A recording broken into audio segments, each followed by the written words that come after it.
Hello বন্ধুগণ, তো আমরা এই বাইরে এলাম বিকালবেলা হাঁটতে হাঁটতে আসরা এই গাছগাছালি দেখে আমরা খুব ভালো লাগছে। নতুন নতুন ফান খাওয়া শিখছি, খুব ফান খাইতে ভালো লাগে। ফান মানে খুব প্রিয় হয়েছে মানে আমার। যে শিখাইছে হেও কইতেছে কইরা আর হেও খাইতো না বলে, মানে আমার সামনে আমি ছেড়ে দিব। তো এই দেখো এই যে এখানে মধ্যে আছে মিষ্টি কুমড়া গাছ টাছ। আমার পুরোটা মানুষের রাত হইতো না কোনো দিনও।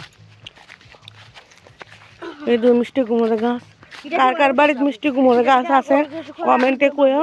তবে এই গাছগুলো আমার না, আরেকজনের। আমার তো এত জমি টমি নাই, থাকলে আমি অবশ্যই লাগাইতাম। আমার খুব ভালো লাগে এগুলা।